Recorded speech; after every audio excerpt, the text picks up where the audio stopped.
Hello, my homesteading family. I decided today will be the day that I will show you the homestead. You're going to find that in the world of YouTube, I'm the little puppy. I'm the side that most don't consider. I don't have a big farm. Matter of fact, where we live, our property falls on the city side, where right across the street from us is actually the county side, so we're borderline. My purpose for this video is to show you you don't have to have a big farm to be called a homestead. Anything that you can do for yourself self-sufficiently is a homestead. That's what it means. It's not so much, you're still a farmer, but it's not so much acreage of farming. You can be a little farmer, just like this puppy, amongst the big dogs in the world. So I decided to go ahead and give you the tour. Now I will mind you and tell you, number one, we're in the outside of the growing season, the big growing season. We're into the fall, so there's leaves everywhere. And again, you see my home is, or my homestead is, it's not organized.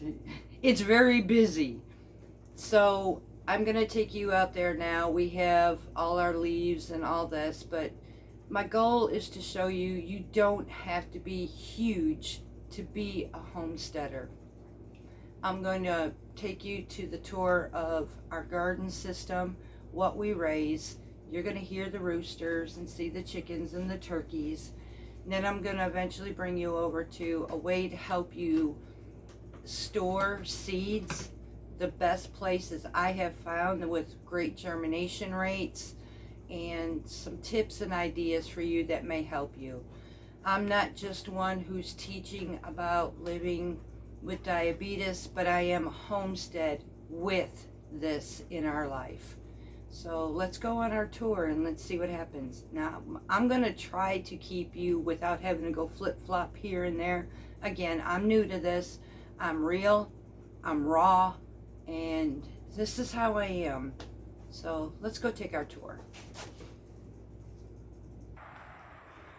Okay, as you can see right here, we have a road and we are city. I don't want to expose all my neighbors, so this is basically our yard. Over here, now I will say we do a raised bed system mainly because the ground that we have is completely awful. When we started this 4 years ago, we learned so much about our ground that we failed in everything. So we turned to the raised beds. I'm using a lot of these leaves as my mulch for the season. So this is the herb bed area, which is where I grow all my rosemary, parsley, oregano, everything that I can grow and dehydrate.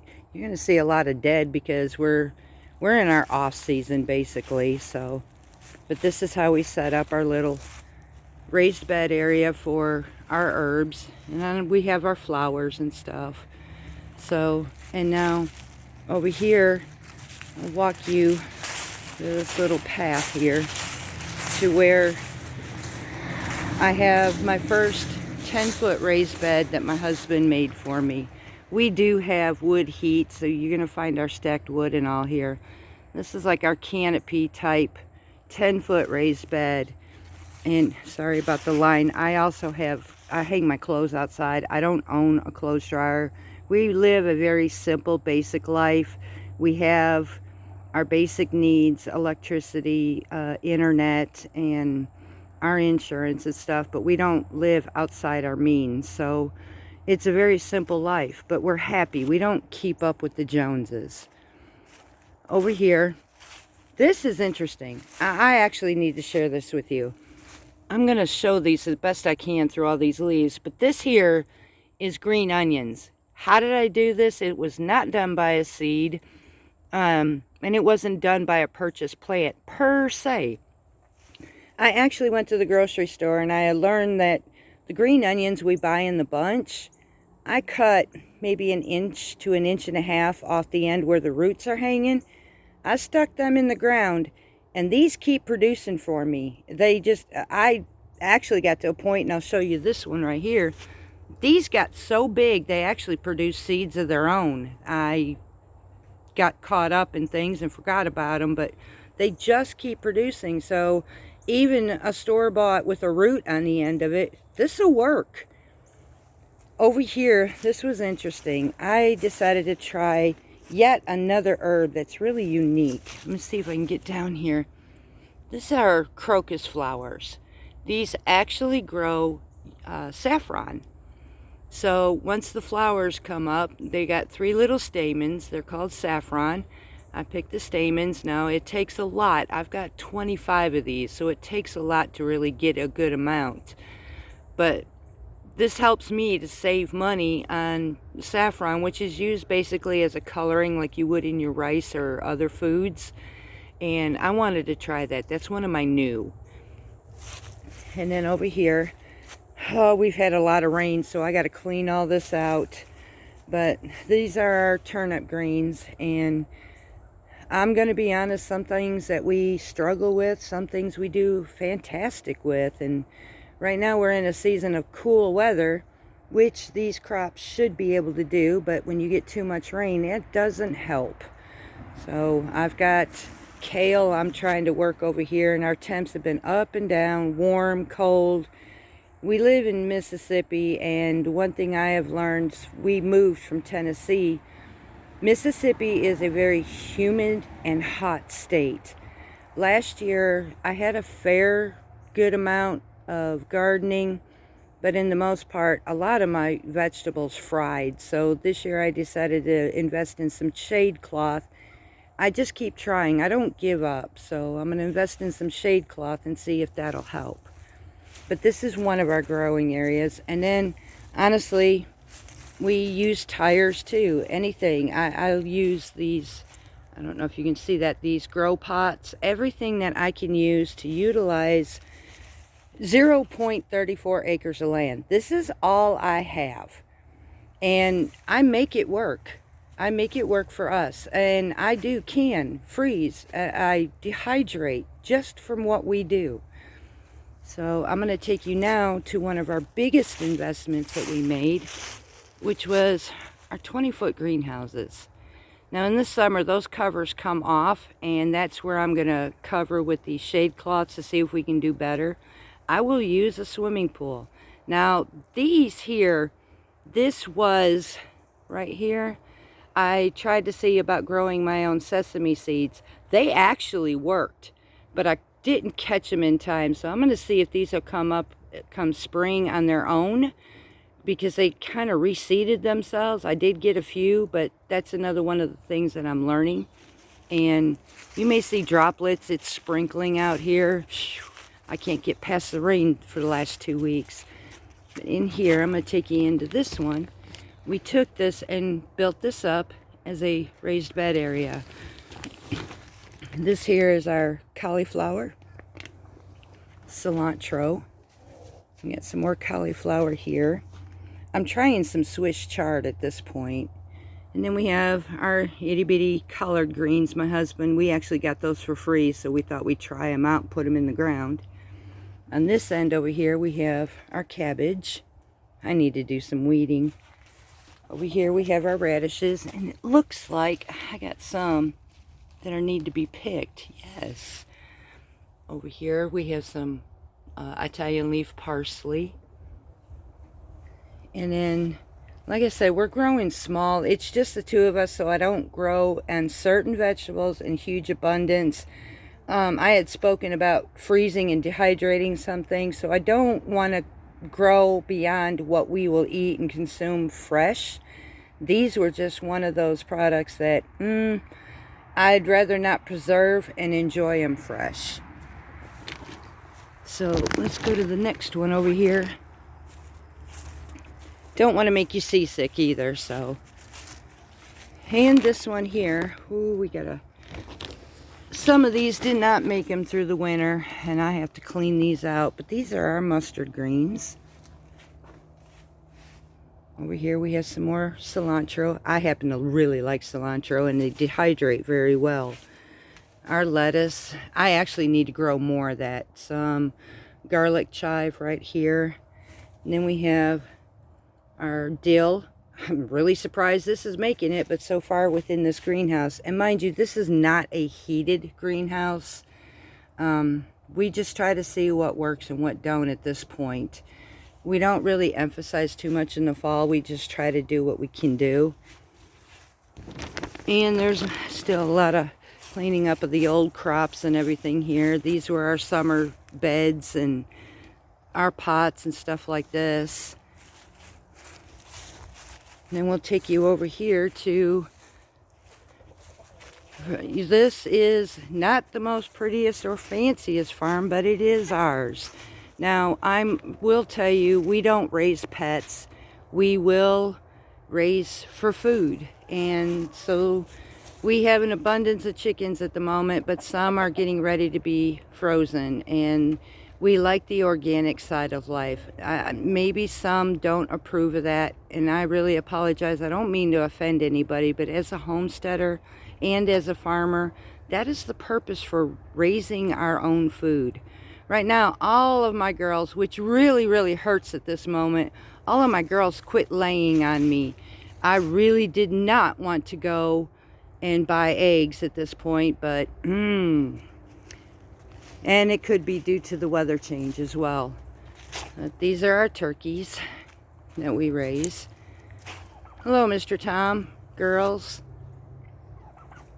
And then here is our other coop attached to our barn. One other thing that we grow, we're not very big.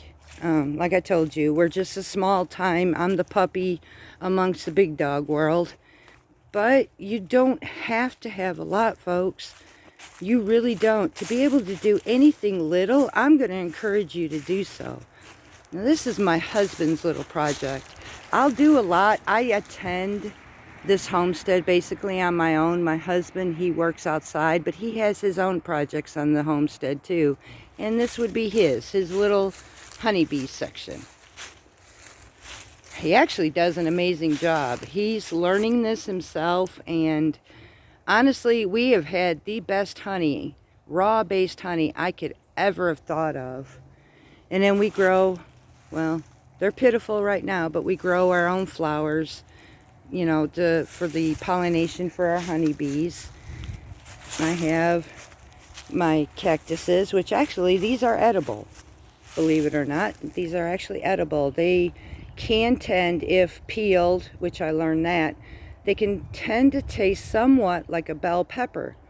So these were interesting for me too. And they produce a fruit called a tuna. It's okay, but boy howdy, they're full of seeds and it makes it hard, but they make the best juice.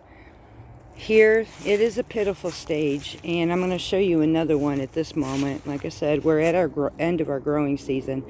I raise elderberry, and I will probably discuss that today too, about growing my own herbals, because some of the products that we have in the store really, they'll hurt a diabetic in so many ways, and not just a diabetic, but the side effects for everything. So growing all naturals can be a benefit. However, I will tell you, I am no doctor. I am no nutritionist, and I am no herbalist. I do a lot of research, and I encourage you, for your own family, do the same before I'll show you what I do. But again, do your own research. What is best for you and your family? Now I'll take you over to the other one, and then one other flower bed, and I will go inside and work with you on the seed sections. I know this is hard to see with all the mulch, but here is our other elderberry. Now these are little guys. They're about a year, going on 2 years old. So they did produce a very little amount this year. So I'm hoping and praying that we can end up getting some more. We also grow apple trees. We grow fig trees. We have one I'm trying. It's not produced anything yet, but it's an olive tree, a tea tree, just so many different varieties of fruits, blueberries, raspberries, blackberries. We're trying our own grapes. So we're trying to be as self-sufficient as we can to be able to accommodate our lifestyle. And one other thing that we have left is our little grow out pen. And these babies are actually really ready to come out of here. But these are our baby turkeys that we raised. And I guess they're going to talk to you a bit. But this is the outside of our homestead. And I'm going to take you inside and we'll have our one-on-one with you. Okay, so I grow a lot, as you can see. These here are my seed boxes. I, for the life of me, struggle at keeping all of my seeds because I like to store them up for at least 2 years or more if I can. And I'm also learning how to be very diligent into saving my seeds. And the reason I can say that with these, because these are, honestly, these are all of my heirlooms. And every single container that you've seen here has individual boxes that are labeled. And these are all heirlooms. Heirlooms are a really good seed to save and regrow year after year after year. So I'm working on being more diligent with this as well, and disciplined, basically. I'll put the links in below in the description box on the best places I have found that have an amazing germination rate and ones I trust fully. But as you can see, and I do have some specialties. I have flowers and stuff like this, and we grow these for the honeybees, not really much for anything else. I don't do ornamentals. I just do what's best for us into being self-sufficient. So I have a variety of different seeds, and this year I actually went and ordered early. I learned by my mistake last year. I fell in the line with ordering just before the spring, and a lot of times they were out of stock of everything. So I kind of went and jumped ahead a little bit. Now, mind you, this wasn't all a one-time purchase. This was over the last 2 to 3 years that I accumulated this. Don't try to put yourself out just to be able to have. Do what you can do. That's all this is. Being small, we only do what we can do. We are not rich by far, honestly. And I just do a little bit here and a little bit there. We take our taxes and reinvest into our own homestead. We don't really take vacations, as you can see why. And I'll talk to you a little bit more about this in our chit-chat section. Okay, we're back. One of the things I will say is you don't have to be rich. You don't have to have a lot to be a homesteader. This is why I decided to step out of the norm. I am in the midst of YouTube. I am a homesteader, but I am different, and I'm okay with that. I don't have to be up there in the big time world, because honestly, there's a lot of us who want to be able to know, how can I do this when I don't have that? I do everything slowly. Like I said, we take our lifestyle and we live simple. We lived the world of keeping up with the Joneses. We stayed in debt. We were miserable. Honestly, we were so miserable, and we just couldn't keep up. There's nothing to chase. Honestly, there was nothing to chase keeping up with the Joneses. So we decided to live a simple life. I couldn't be more happier and at peace where I'm at right now, doing what I do. Doing all this by myself, and I'm able to handle it. Then to be able to can and preserve, which you've seen the tour for this, healthier lifestyle. I don't depend so much on the convenience. And sometimes, as you see, I do the convenience, and most of the time these convenience hurt. They bite us royally. I am finding homemade, old-fashioned, everything is turning out to be so much better than just doing like everybody else. I want to be different because it's where I'm at peace. We took and had our electric bills, and with everything rising so much, it's hard on everybody. We bought this house, which was totally gutted out. It was burnt. We reconstructed it to just a simple little cabin style home, and we have wood heat for our heater, which saved us a great amount of money. I don't own a dryer. I use a clothesline outside, and in the winter where it's cold or when it's raining, honestly, you'll find my clothes hanging all over the homestead. I do what I have to do. We don't take vacations, mainly because we have responsibility here on the homestead. But I'm okay with that. I did all that in my life, and I really didn't find the need for waste. If anybody loves doing that, I am not condemning anybody. Everyone is different. That is great, because sometimes I do wish for a vacation in some form, but mine would be hunting or fishing. Honestly, it's just who I am. I took a cruise once and I felt so out of place, and I never took another one. But it's just who I am, and I know everybody has different lifestyles, and it's absolutely okay. The only goal to my video is to show you you don't have to be huge to have what you dream. Start small, by all means. I started with just a home that's a fixer-upper and a plot in a ground that we learned over time what works, what doesn't. We grew from there. We took and reinvested. Basically, my husband, he works a job, and we just reinvested what we saved. So we didn't fork out money in our pocket to make something grand that we know we couldn't do. We do what we can, we make it work. And so can you. You can have a little patio garden, because everything small that you do for yourself is a great accomplishment. I'm going to encourage you that. I'm not going to be the one to say you have to have this or you're not that. That's not who I am, and it's not fair to you or anybody else. I'll be the puppy. I will cheer you on. I will encourage you. Have a small plot. Have pots on your patio. Anything small, because whatever little you do for yourself improves your body, gives you nutrients, and you know that you will have this anytime you want it. You don't have to worry. Like lately, I'm noticing if I buy fruit or vegetable from the grocery store, they don't last as long as my homegrown does. Most of my homegrown vegetables I can put in my refrigerator, and I'll have sometimes for over a week, where when I buy from the grocery store, within 3 days, everything is rotting. That is money I'm throwing in the garbage. So I decided to just start growing my own. Do I have grand gardens every year? The answer is no. I'm not going to lie to you. I told you I'm raw, I'm real, and that's it. Homesteading is hard work.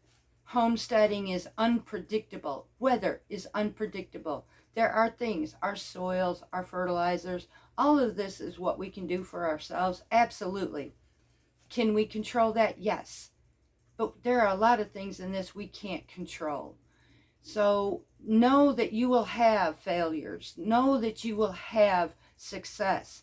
Be thankful for every little thing that you can receive, because in those processes, when you get that big, it will be a blessing that unlike you have ever seen. I am grateful for every small thing in life, because every small thing means more than the big sometimes.